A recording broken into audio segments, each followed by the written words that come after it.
Muy amables. Como suele decirse en estos casos, es un placer estar aquí, bien acompañado en esta mesa, y también digno de reconocerse que tres estudiantes brillantes, inteligentes y con iniciativa hayan promovido este evento, este largo evento en un solo día, con dificultades técnicas del sonido, no sé qué pasó. Ayer usamos esta sala, nosotros no boicoteamos al Fisgón. Y por eso se retrasó un poco, y entonces ahorita es la hora de la comida, y la verdad, tener hambre y mencionar la palabra austeridad es como contradictorio, es un contrasentido, ¿no? Pero es más desquiciante oírlo republicano, porque la austeridad de Andrés Manuel López Obrador tiene poco de republicana, y vamos a ver por qué. Bueno, entonces, bueno, primero los felicito muchísimo y agradezco que me hayan invitado a hablar después de la mesa que se tuvo, donde, bueno, pues se destaca sobre todo los profundos significados de tener un gobierno de izquierda como resultado de un voto masivo. Son 30 millones de votos, ¿no? Y también celebro que la Universidad Autónoma Metropolitana se consolide como un espacio de libertad de cátedra, de libertad de investigación, y también de congregación de las distintas perspectivas, de interpretación de la realidad mexicana actual.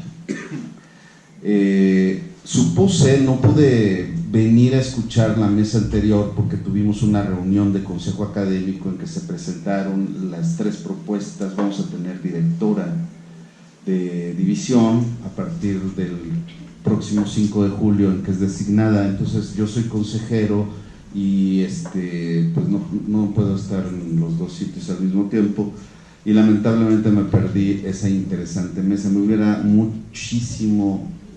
gustado muchísimo, si me faltan palabras porque ya tengo hambre, por favor disculpen, ¿no?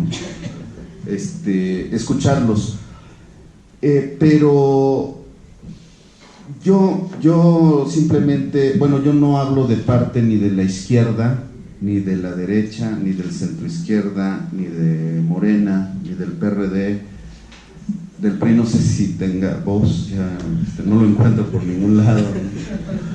El PAN está persiguiendo a Anaya, no.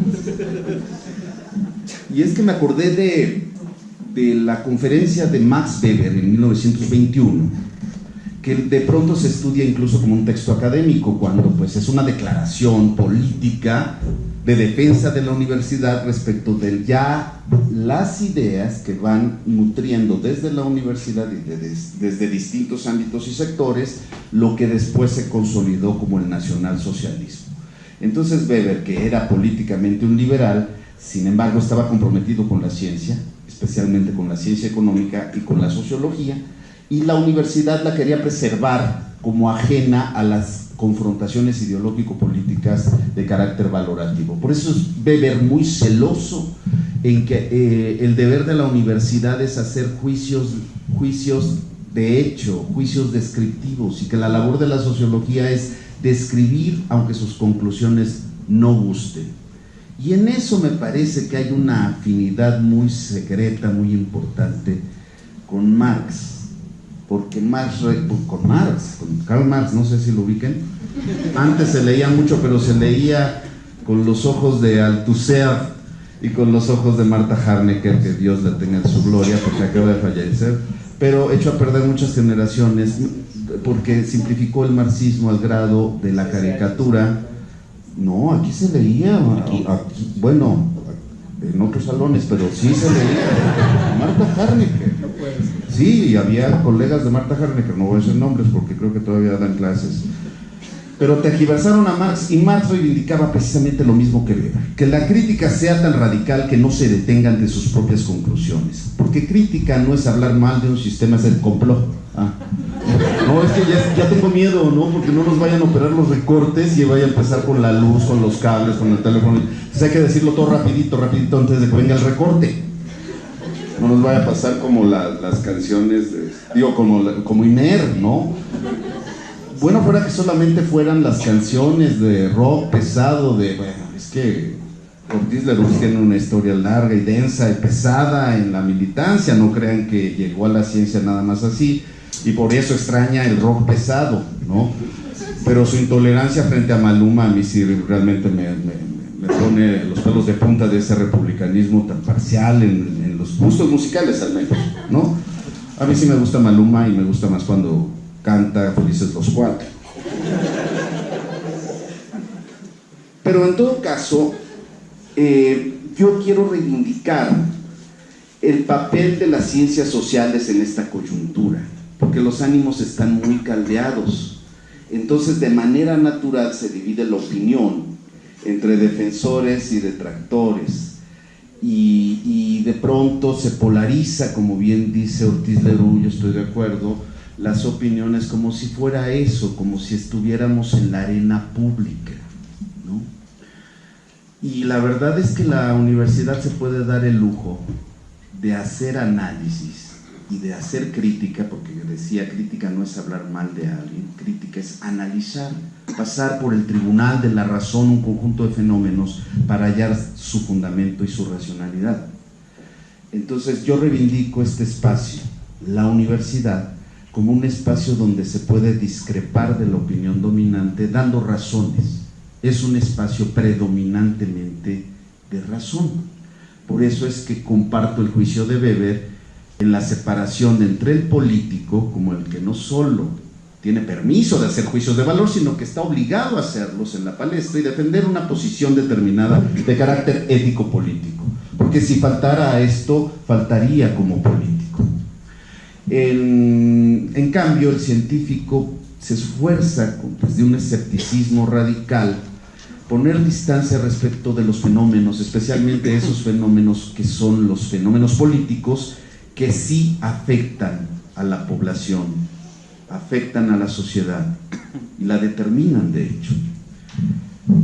Cuando hoy se hizo viral, pero desde ayer dijo López Obrador que no se requiere mucha ciencia para gobernar, que es fácil gobernar. Casi dice que solo se oye la voz del corazón y se gobierna en favor del pueblo, ¿no? Entonces esos que dicen que la política es arte y ciencia del gobierno, pues no están diciendo bien las cosas, ¿no? Porque gobernar es sencillo, fácil. Hay que seguir el imperativo, ¿no?, de hacer el bien al prójimo, de hacer el bien al pueblo.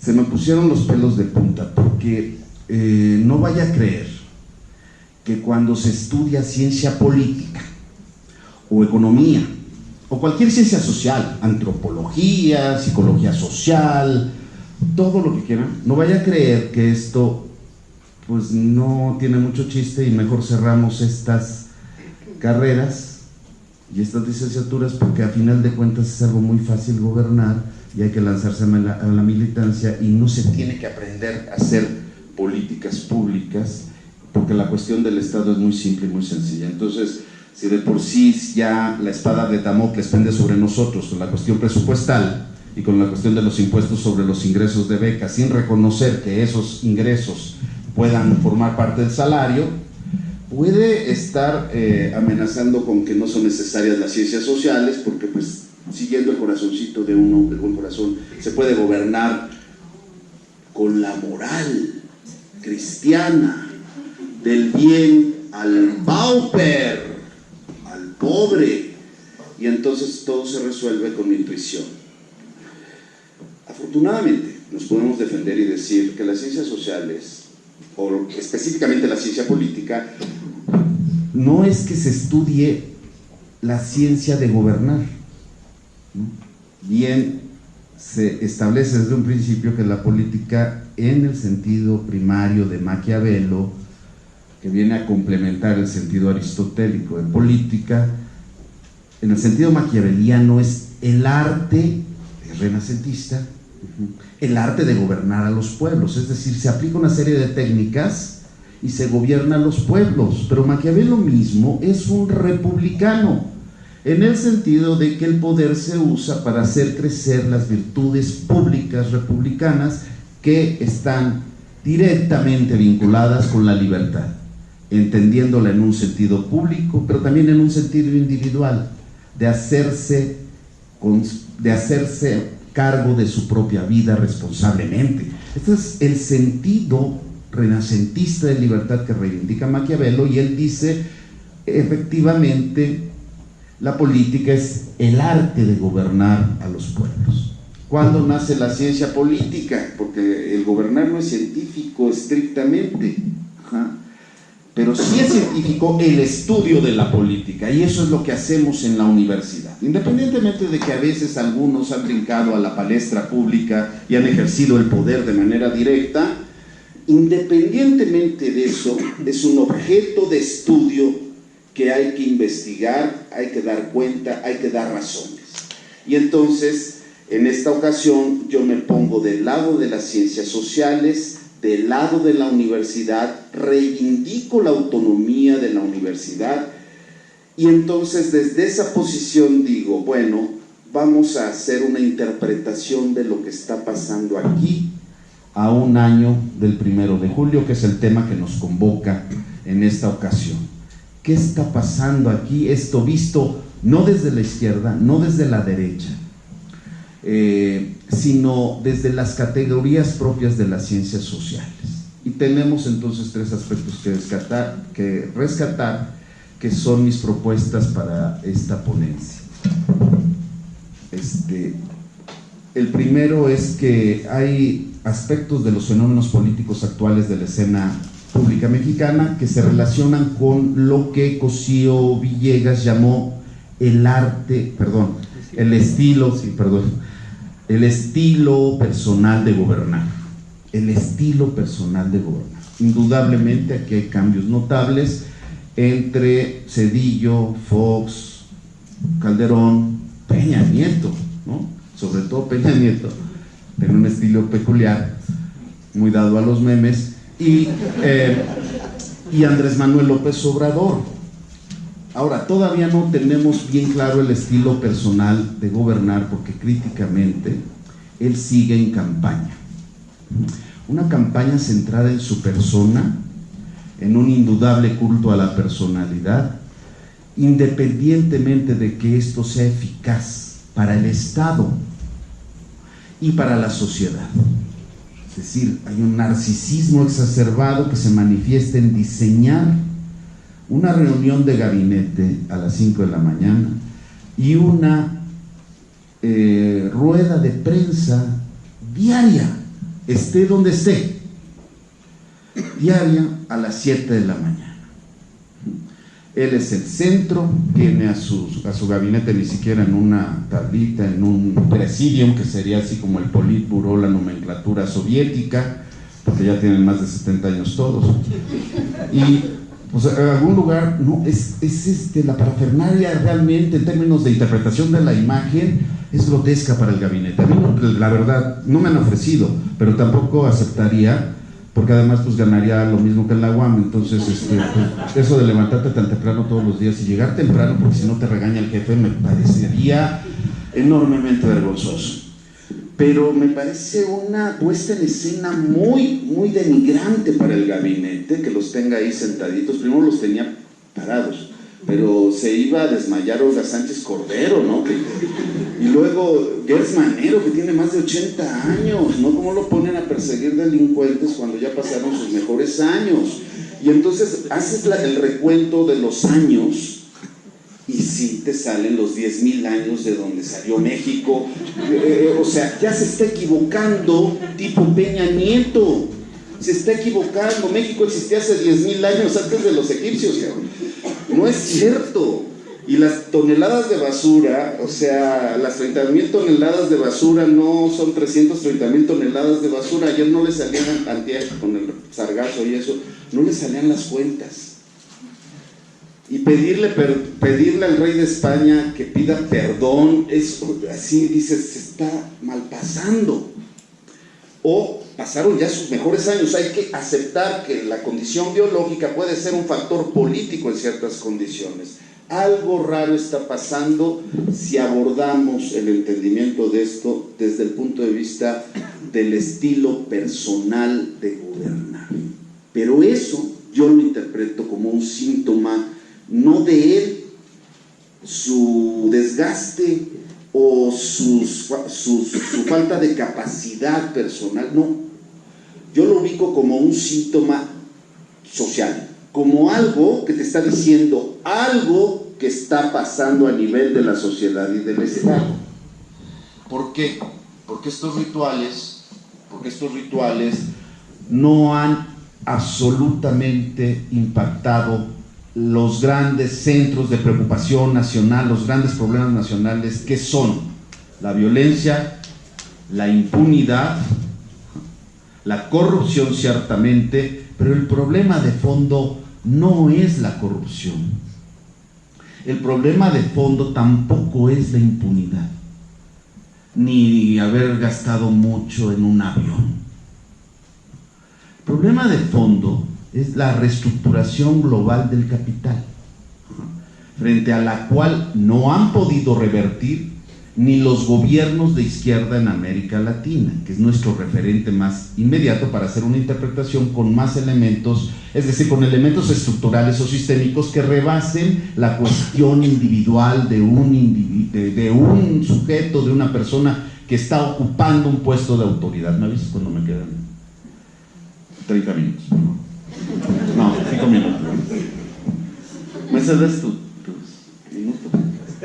Es que como yo no hago monitos, pues seguro a mí sí me van a cortar a los 30 minutos, y como está de moda los recortes, pues okay.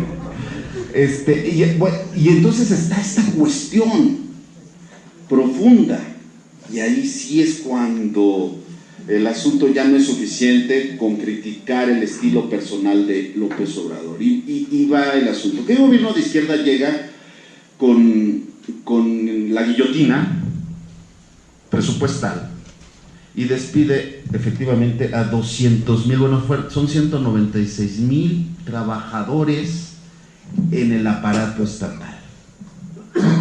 Y lo digo porque sí pega fuerte, porque el mercado de trabajo natural de nuestros egresados en ciencias sociales es el Estado, ¿no?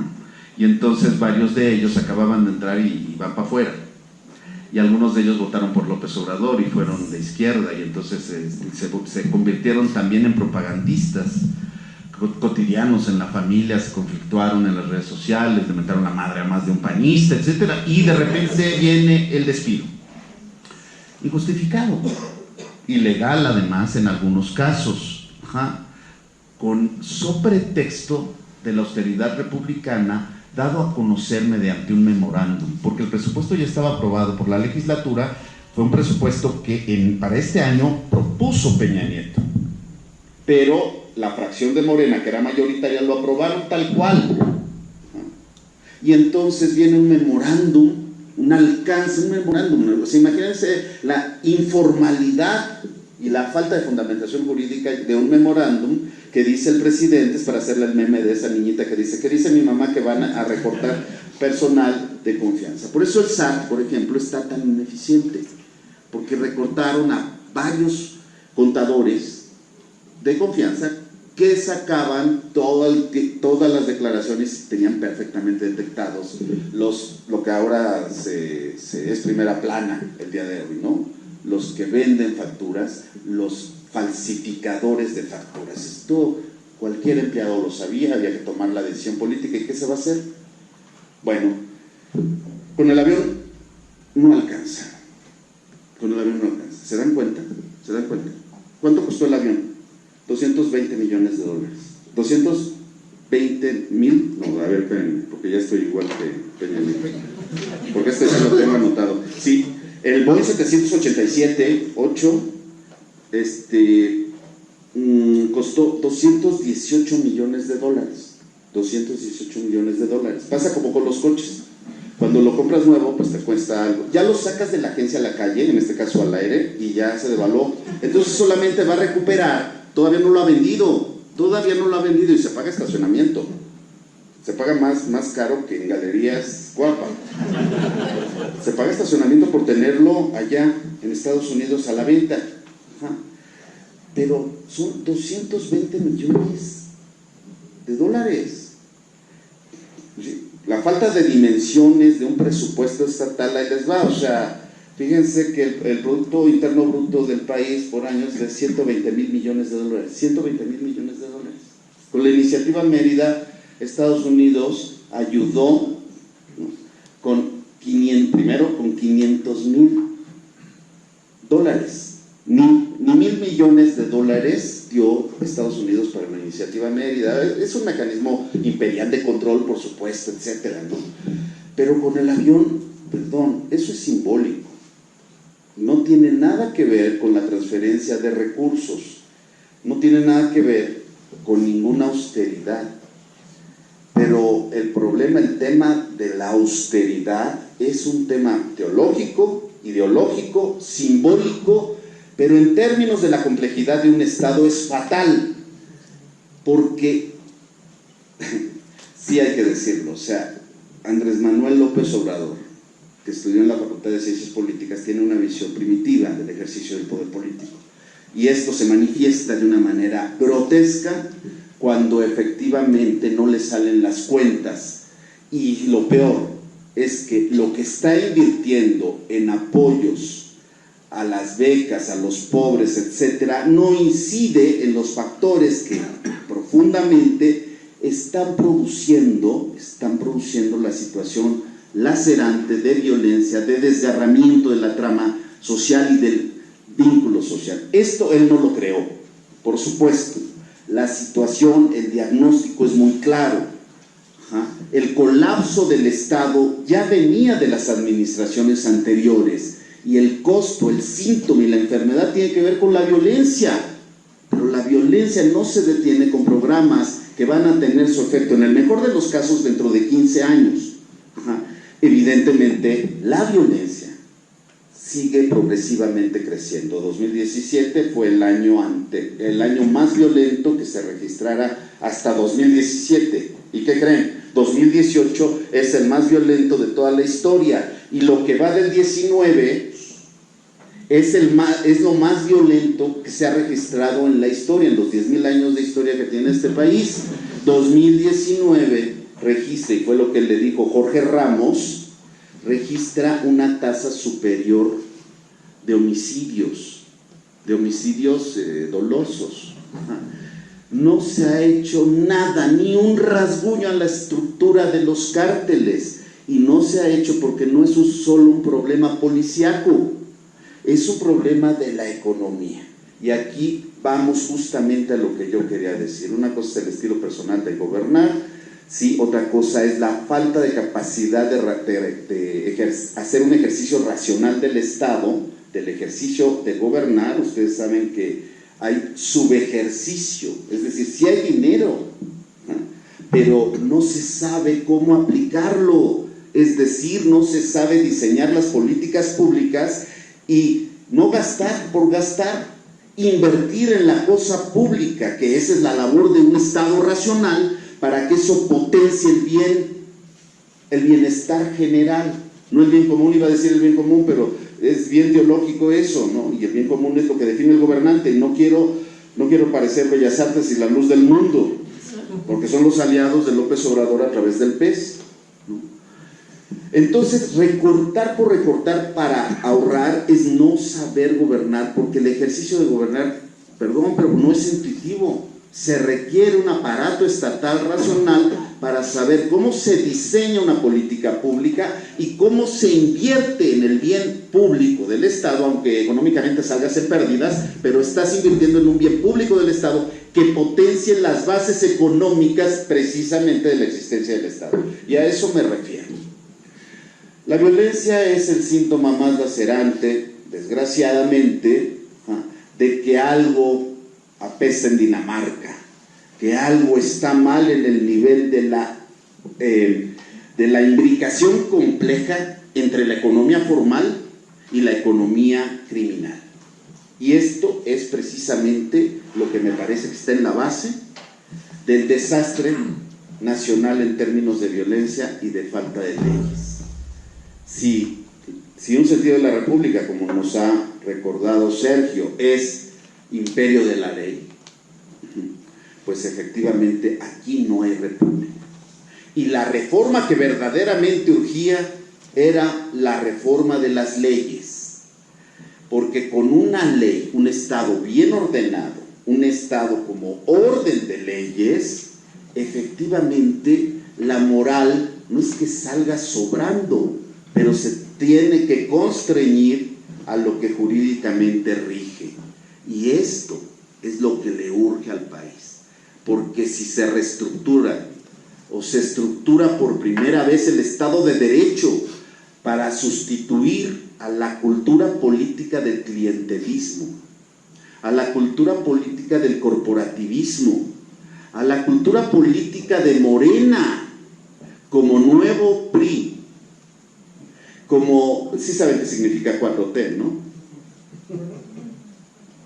Es cuarta transfiguración del partido que el 6 de marzo de 1929 fundó Plutarco Elías Calles. Los tres nombres anteriores son PNR, PRM, PRI, y ahora se llama Morena. La cultura política que impera en Morena, por más cursos de formación de cuadros que den los intelectuales orgánicos de Morena, repite en todos los órdenes el clientelismo y el corporativismo que le dio vida al PRI. El problema es que ahora no hay el Producto Interno Bruto que hubo en 1976, y el problema es que hoy en día la proporción de salarios, con salarios ya no necesitas limosna, con trabajo bien calificado no necesitas bequitas de ese tipo. Ajá. Con un salario verdaderamente digno, como en 1976, en la etapa clásica del PRI, los salarios representaban el 47% del PIB. Y ahí está Job, no me va a dejar mentir, que le va a tocar mañana. Si me hace una pregunta incómoda, yo mañana también vengo. 47% del PIB, el salario. Hoy en día no rebasa el 18% y ya se recuperó con los planes de reestructuración neoliberal. Esto requiere una cirugía de fondo, desde un pensamiento crítico formado efectivamente en las ciencias sociales.